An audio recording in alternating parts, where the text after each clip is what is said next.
Very often, you know, someone who shoots a film is just a producer Right. with no connections to the distribution world, and they get absolutely screwed. And you get this. And they say, "Oh, we're going to buy this. We'll play it all over the country." You don't see it anywhere. Yeah. You know, so it's nice that since he is already hooked up to his own distribution company, who with connections to cable, that will actually get out there. Well, that's the thing, because otherwise you end up with a film on your hard drive that nobody can see because you don't have any way to push it into the, You play into the it on marketplace. you play it on YouTube for free. I mean, it's you know. We are a Portland-based distribution company. It's called Cheesy Flicks. CheezyFlix.com, CheezyFlix.com. Flicks.com. You can buy all kinds of the. He's a big fan of that cheesy kind of genre. movies. Yeah, if it's bad, it's good. He's doing great. What's Convoy's doing well for him? Convoy is our. He's with the Chris ex- Christopherson? Is he the exclusive distributor of that?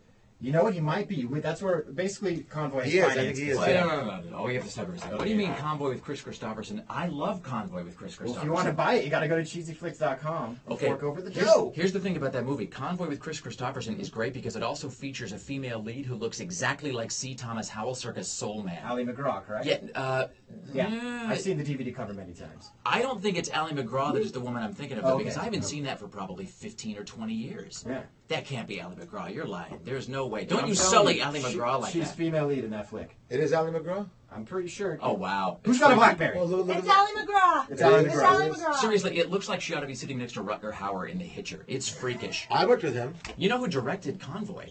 Sam Peckinpah. Oh, yeah, that's The guy who right. did The Wild Bunch, which is just amazing. It used to be on TNT all the time, but now apparently I must go through. Rick, Cheesy If you Flicks. check the IMDb, I worked with the Rutger Hauer. Got to hang out with him too in France in a film called Mr. Stitch. You know, Roger Avery, who was Quentin Tarantino's partner in Pulp Fiction, Fiction. recently had a big legal problem with a car accident. But he also wrote Beowulf, and he also put me in Killing Zoe. I'm the first victim at the bank. I got shot at the bank. Then he put me in Rules of Mr. Stitch with Rutger Hauer, and then the guy who's now in that Sons of Anarchy. Right. He's in the film too, and with Will Wheaton, Nia Peoples, and he put me in a film called Rules of Attraction, which is when they used the very unknown Beals. That's Jessica the Biel. Bret Easton Ellis novel, Yes. right? Yes. Yeah. With Vanderbeek. Yes, and Roger was going to put me on a TV series. He did put me on a pilot. That's a thing called Odd Jobs with Mick Dreamy. What's his name again? McLovin? Patrick Dempsey. Yes, and I had a really good role with him, but then they didn't take the pilot. NBC rejected it. But Roger's been a very loyal buddy, and that was my chance to hang out with Rutger Hauer. Actually, Great guy. You know, you talked about being an actor and doing theater. Who was like? What inspired you when you were a kid? What was the movie you saw that you said that's what I'm going to do for a living? There's I so want to many, act. so many. The Rope, Alfred Hitchcock. Every student should see that because the whole film is shot in just a few takes. It looks like one continuous It take was all the way they through. did theater. That's what the trick was. He read them and rehearsed them like it was theater. Also, the film Quest for Fire, an entire film and no one says one word. You know, Ray Don Chong and again Ron Perlman. Sounds terrible. Because no, it's very exciting. Really? No one says a word. It's all cavemen and grunting, and it's phenomenal. The movie, you see it? Yeah, I have. That inspired me. Seeing anything Marlon Brando was in, Rod Steiger was in, anything that my favorite Sir Laurence Olivier is in, inspired me to be an actor. And just seeing theater, being a big fan of summer stock, you know, watching theater, seeing actors. I was first a pianist, accompanying films and theater. In the theater. Yeah, and then I wanted to be an actor, so I switched over. But I still play really good piano and violin and harmonica. It's funny you mentioned Rope, and Rope it's sort of a Leopold and Loeb take. It's about two college men who kill a third man just to see if they can get away with it. And it, as you said, it's done in this what appears to be one long continuous take. He does the whole thing in like 5 takes. And was they it- had to rehearse it. The rehearsals took months. Shooting time took 2 days. That's all they did. You know, it was an experiment by Hitchcock.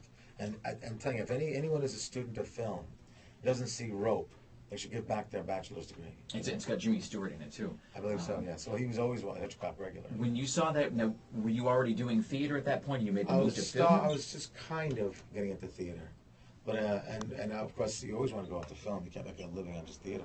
Well, actually you could, but very few actors want to do that. You know. And so I love that whole film medium as well, where you underplay and where less is more. You know, compared to the theater. You know, so. It was a desire I always had. In an alternate world, what kind of films or theater do you think you would have ended up doing had you gone that way? Well, I'm going that way now. I'm more suited to comedy. I'm more suited to quirky types of comedy. Being recognizable now, it's sometimes difficult to be in some action films. You know, a perfect example, John Frankenheimer was a very good friend of mine. Put me in 6 movies. I appear in 4 of them, sliced out of 2. I went all the way to France to work on Ronin with Robert De Niro.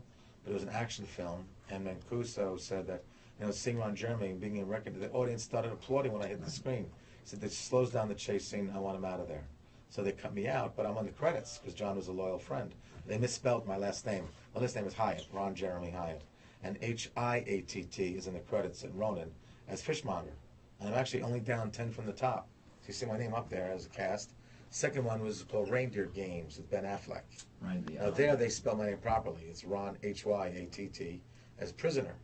So those are two films that I was sliced out of. And the funny thing is that the owner of Miramax, Harvey Weinstein, had no problem with me being in the movie, but they just said it was too much time and it slowed it down a little bit, because he let me stay in the film Studio 54 with Mike Meyer and Salma Hayek, and then you do see me in that. I have a couple of lines in there. So Weinstein didn't have a problem with me. He just said the film just had too much time. They had to slice down certain scenes. But Ronin was definitely a porn slice.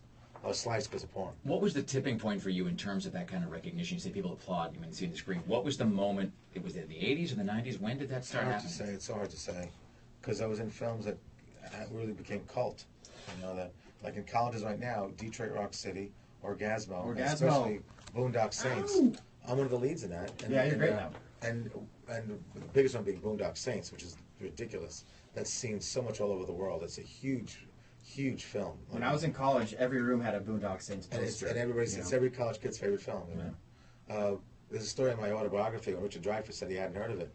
I said, I'm going to take a chance. You got a son in college, right? He goes, yeah. Call him on the phone. Come on, Ron, call him. So Richard Dreyfuss calls his son, and he asks him questions. He gets back to me. I go, what do you say? Boondock Saints is his favorite film. Thank you. His friend's favorite film too. Thank you. And I go, watch the damn film, Rich. So. Did you ever see the documentary Over and Yes, I'm in it. And so what do you? They were unfair to Troy Duffy. They were unfair. He's actually a sweet guy. They painted him unfairly, you think? Anybody could be like that. You get everyone's the worst moment. He was feeling cocky. He goes, I'm not going to use Keanu Reeves. Come on, he's a pussy.